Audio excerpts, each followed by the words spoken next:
आ ही है भाई ठीक है ये सुखल दास लोग दे हमें जान नहीं के मेहरारू संभाल के दीदी अरे का है अरे ले आई ना दीदी अरे दौड़वा लिए तो खटिया साइड कराओ ना तो आ जे तो फिर हाला गला करे लगी बाबूजी आ गई कोतरी गाड़ी दुआर पे के लागल बाटी एहन साइड में करवा साइड में रखवा अब खुआ के नरदी कितना खराब बाल हो गिला छोड़िए तो बाबूजी आ तो हाल अरे चलो बुलो चलो उतारो कोनिया आ गई दुआरी पे खड़ा बाड़ी कनिया आ गई हां चलो चलो जल्दी जल्दी चलो मन से लोट वालियो ना लगो अब ठला ले चल पहले उतार के लिया ओकरा बाद में जब वेतन कर लेके चलो हम 2 मिनट में आ जल्दी लेके आ अरे काहे हमारा कोला डोली में आवत नु अरे बाबूजी डोली नहीं कोजी कोई तो चार चक्का नानू जाई हां तो डोली कतना देर बाजी डोली डोली को आवत तरन से डोली अरे उल्टी होता नु कने के हो तो उल्टी होता तो का कोई जाए अरे भाई हम बाइक से भेजा बता नहीं उतारवा बाबूजी अब बाइक से कोने आई है घरे अरे भाई उल्टी होता है मर जाई तब रहिए मो ठीक बात को तो करो जब तो ये थी हम सामान सब उतरवा के लतवा के रखो अरे आवो सर जल्दी आवो सो ठीक बचा देखो कनिया के दाहिना पैर से मारा तो उतार चल कनिया तू बड़ा चोना कइलू उतार चल कनिया तू बड़ा चोना कइलू रहलू घास भूसा कर चढ़ के आइलू उतार चल कनिया तू बड़ा चोना कइलू उतार चल कनिया तू बड़ा चोना कइलू चल कनिया तू बड़ा चोना कइलू बढ़त रहलू घास भूसा टार चढ़ के आइलू उतार चल कनिया तू बड़ा चोना कइलू हमारे घर बार चल कनिया तू बड़ा चोना कइलू उतार चल कनिया तू बड़ा चोना कइलू उतार चल कनिया बढ़त रहलू घास भूसा मरसल चढ़ के आइलू उतार चल जल्दी बेटाई जल्दी चल चोना कइलू उतार चल दुआरी फिर लोटा छोड़ दे तारू लोग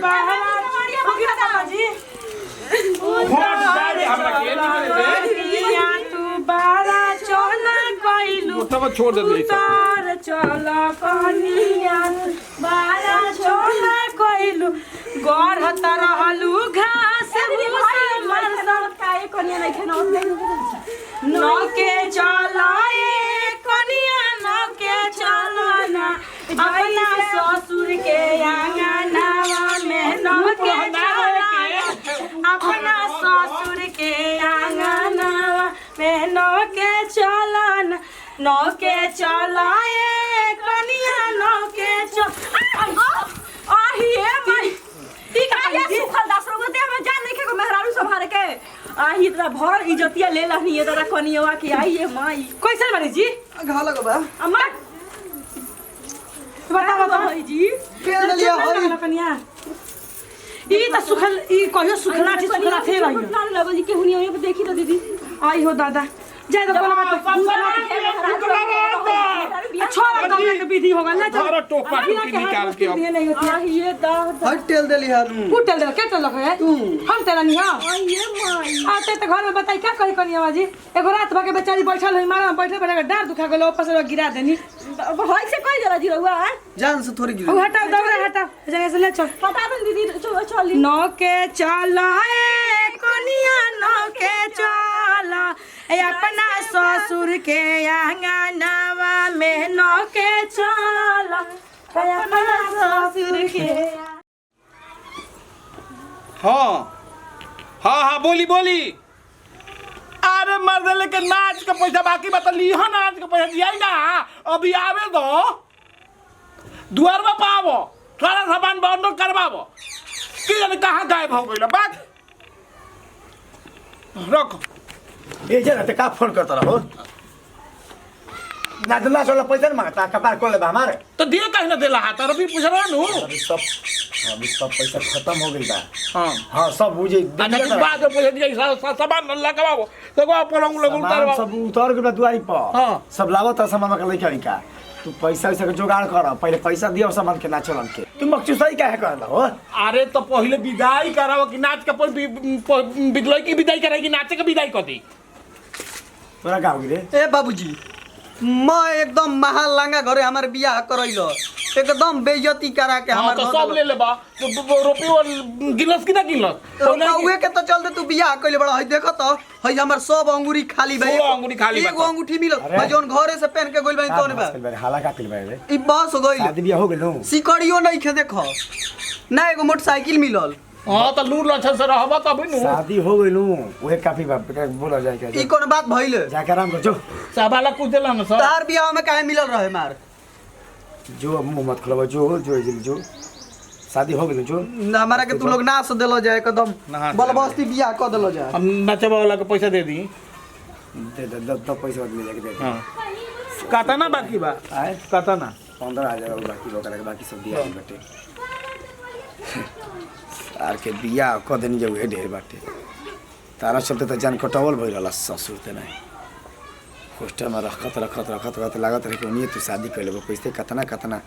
उपाय लगाई के आदमी के हित न था के कमे बोलाई के शादी कइलस कि जल्दी शादी कइला अभी अंगूठियो तारा चाहिए हैं तो शादी अपन लड़की देलस त काफी बा। देखो ना भूख लागल बा कि पूछो नहीं कि आवत ना घोड़ो नहीं कि संसरियल माई कहले बिया के जब तक 2-3 आली पूछिए से तब तक हम मत कहिए खाना खाए के का करी हम।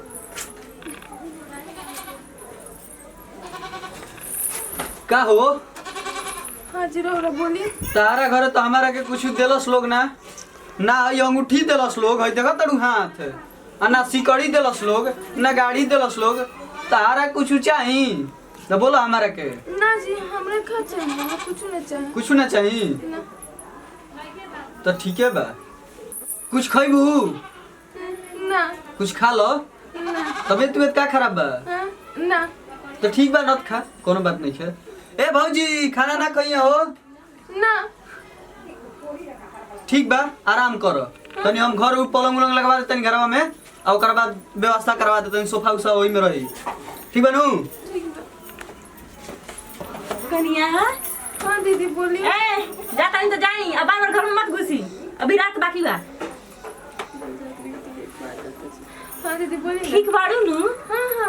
गाड़ी में कल तोरा बहुत उल्टी भइल का हाँ दीदी तबीयत खराब हो गई हुई आ का करबू हमरो गाड़ी बहुत लागेला हम तो आई रहनी तो तारा भैया जी के शर्ट आ पैंट पूरा एकदम ओका बोका के भर देले रहनी का करबू। अच्छा भूख उख लागल बाटे ना नहीं खे लागल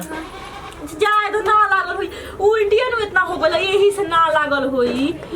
उल्टी होले के बाद क्योंकि खाए के मन करेला तनी को ना ये कन्या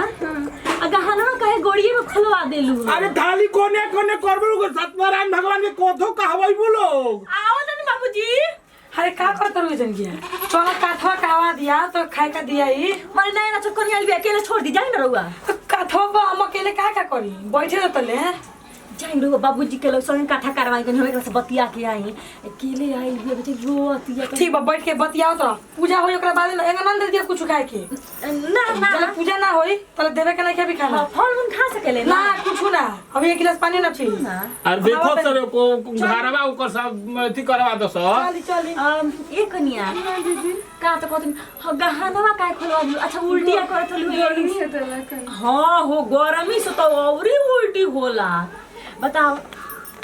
दीदी यही ना होई इतना रीति रिवाज ना माने के पगली भूख लागल तो कुछ चोरा मोरा के खा लो हम तो यार नहीं खागल तब छोड़ दो दीदी को हतरी ठीके नु कहतरी कार तब खाए के हटे मन हां सांझी के खा ली हो पेट सुनाई नु उल्टी भई बा पेट जितने सुनाई नु उतनी मजा है सांझी के खाए में आ तबीयत खराब ना होई ना मजली आओ ना रे आओ तानी दीदी अकेले करत करत मर गइल बनी हम काम ढेरे बाटे बिया हवा के कुछ खाए में कोई तो बोल दे लेकिन तू तो कहत रु ना खाएम तो कोनो बात ना सांझिए के अब खा ली हां हां दवाई वही अगर चाहिए तो बोली हो जी दीदी जी हां चाहिए ना ना ना चाहिए जा ठीक हो जाई पेटवा सुनाई सब ठीक हो जाई दादा आई बाप ओली और लख लो मंगे जारी पूछे या के दे ने के एक ने खइबी कनिया खइबू या भूखे हम पेट पतो त लेकिन माई कहले बिया 3 आली से बेसी पूछे से तब कोई का आग लगाई मंग जारी सुन के या के दे कनिया खेल एक जनी रे छाको गली एक जनी 9 जनी नि 6 न जनी